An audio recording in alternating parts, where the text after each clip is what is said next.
let me just, oops. All right, you can bring up your screen. Yeah. So let's continue talking about this single leg dashboard analysis. So under here, under the menu options, single leg dashboard. And we've been going over this this week, talking about how this report takes single leg option trades. So options trades not involved in the multi-legs. And then it performs an analysis from different perspectives. Okay. And I think we covered up to volume by delta. We stopped there. So I'm going to continue talking about these other analytics that you see. All right. So let's start with the volume by trader size. And what this does is it looks at the option trades that are just single leg, right? So you could, we've already discussed this, but just call or put.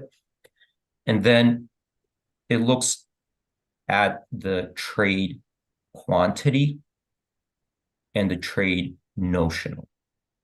And it says, okay, based on this trade, and it'll look at a trade also from the perspective if it's part of a sequence. So sometimes you'll get a large trade, for example, to buy 100 contracts, but it'll get chopped up into many pieces, but there was evidence that it's part of one trade because how quickly it gets executed, like in milliseconds or so.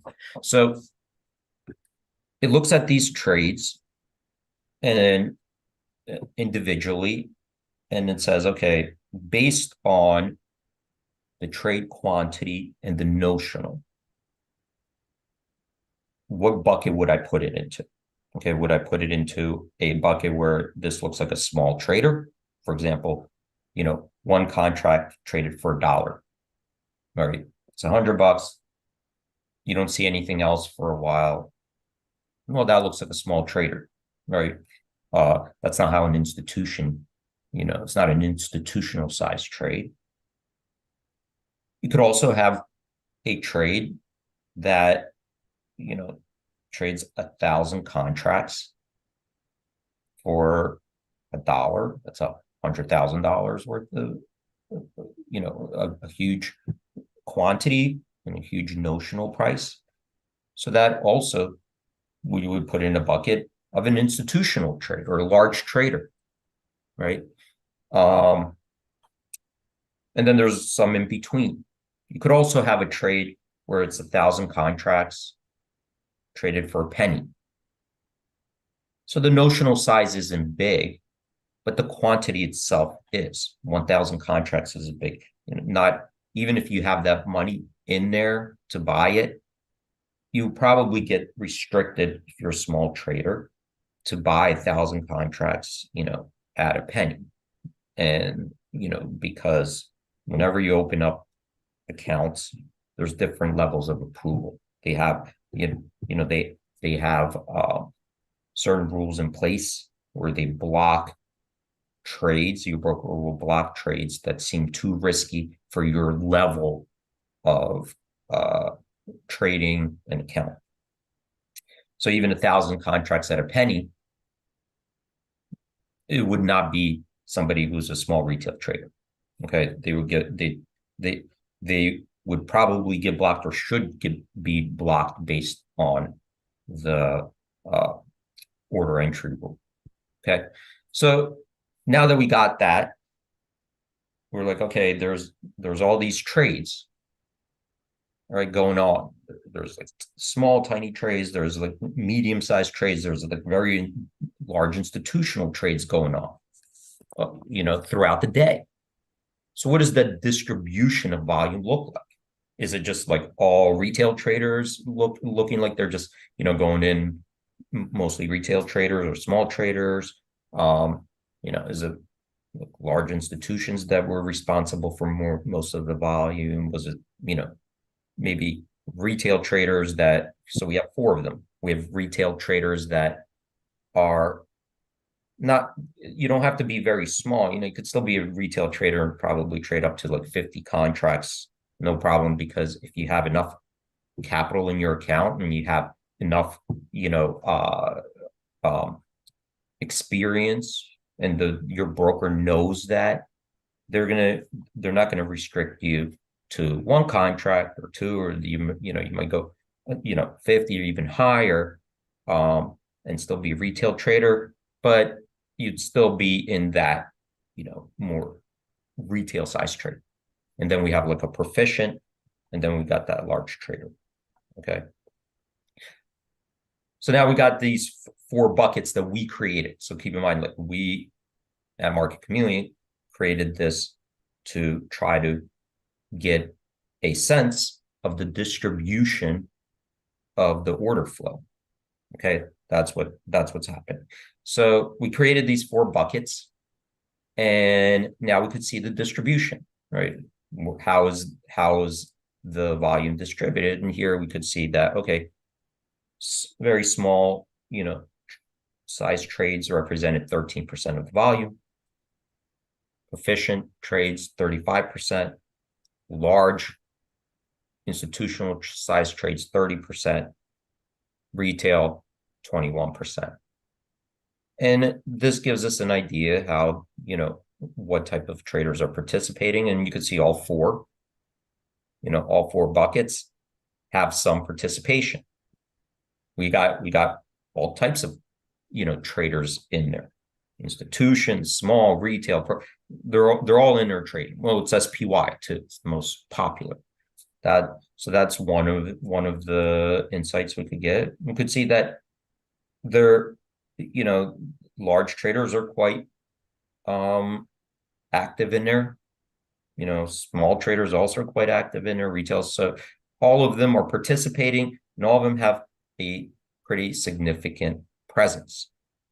Okay, and it's not like one overwhelming. It's not like, we see 85% retail or 85% just large trader. They're all in there pretty active.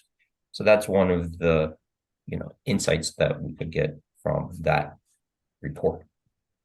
So let's then move on and look at this volume by exchange. So now we got all these different exchanges. And we look at the volume breakdown by exchange. And so you can see there's lots of exchanges here that trade options. You've got ARCA, EDGX, Amex, American Exchange, CBOE, Miami Exchange, NASDAQ. So you could see a lot of exchanges list these options in SPY. They have market makers, specialists, and they have trades, right? They have order flow. But where does most of the order flow go to, right? Is it distributed equally? Is there a concentration of volume on a specific exchange or a group of exchanges? That's what we're trying to figure out. But why do we care, right? So why do we care, and why are we trying to figure this out? Well, if we notice that a lot of the volume is on a particular exchange or group of exchanges, well, one of the things that could indicate is that there's more liquidity on that exchange. There's more chance of getting a better execution potentially. There's more chance of getting, a better price improvement, because there's already trading going on there. There's some activity, and obviously somebody in there is,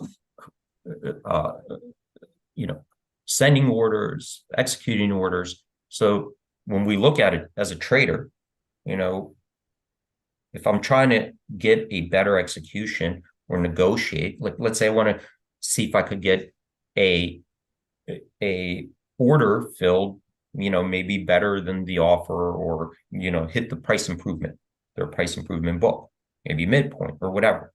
Like maybe, if I send it to a certain exchange, I have a better chance of hitting hit at midpoint, because there's an electronic, order sitting there, or there's a price improvement mechanism sitting in there that I could potentially interact with.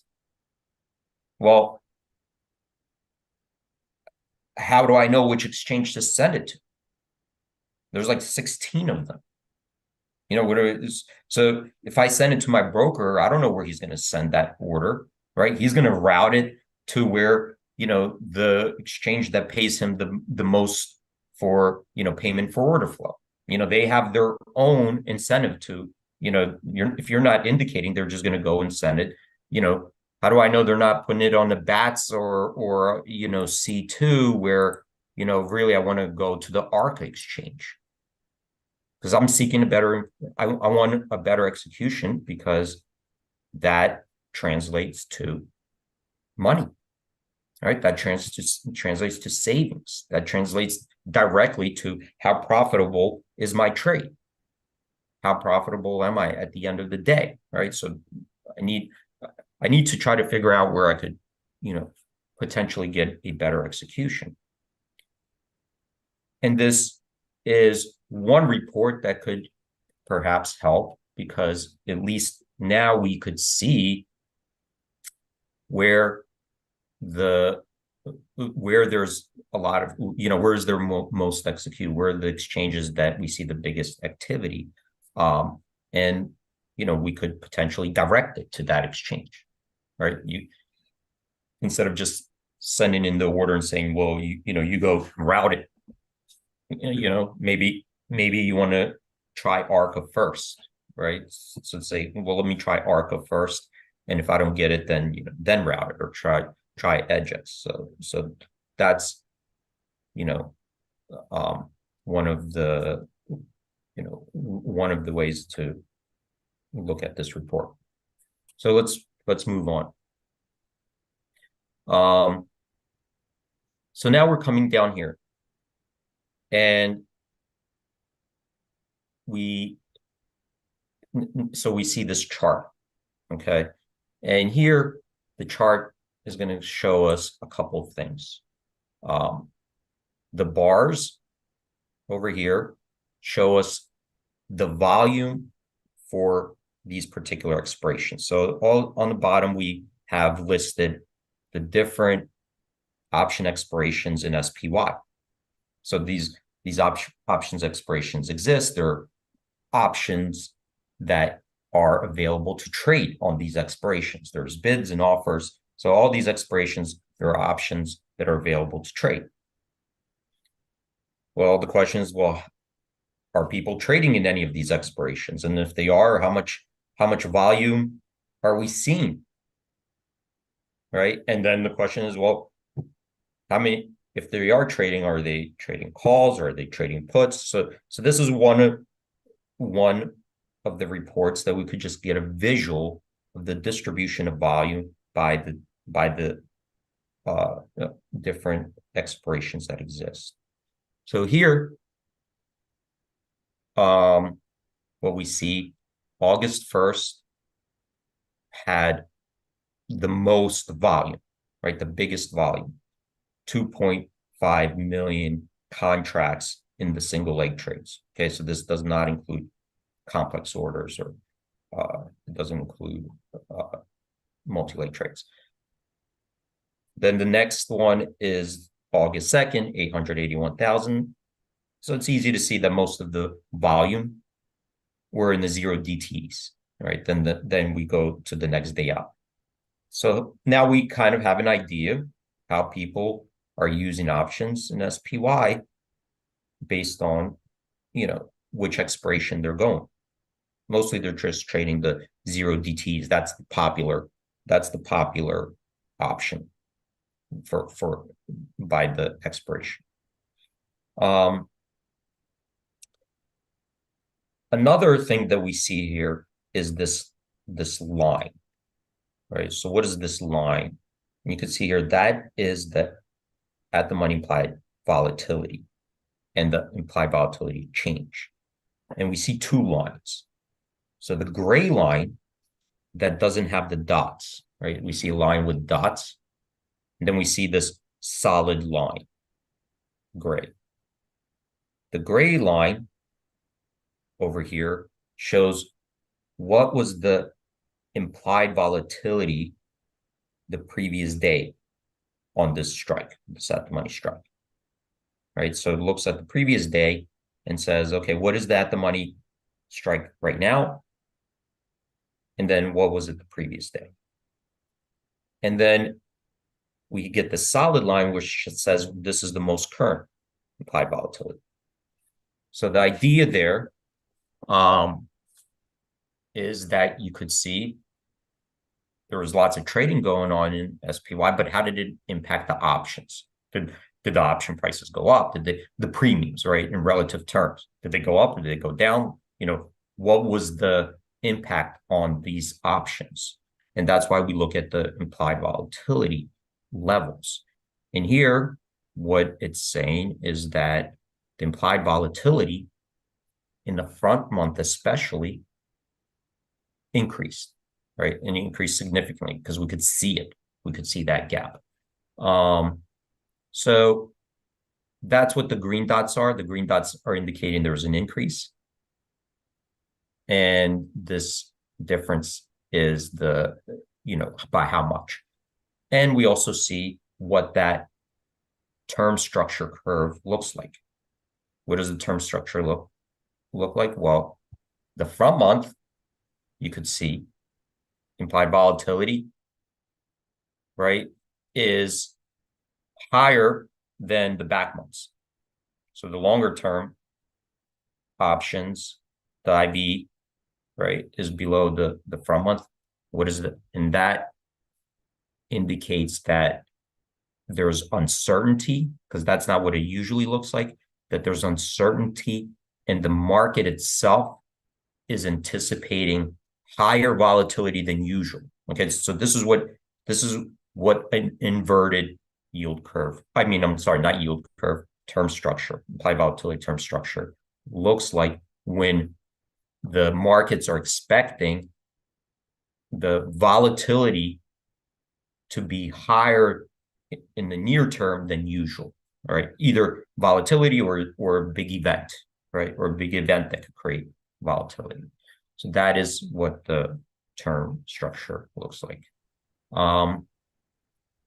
So if we come down here, right, if we come down here, this will be a table view of like the data.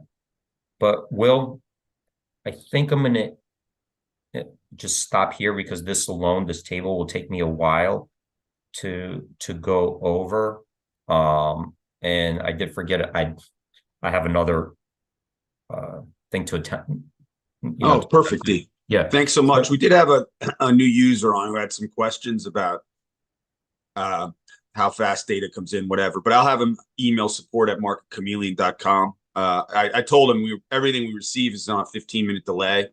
Yep. He was maybe asking for some tags from ARCA or something, but I'll have him email support@MarketChameleon.com.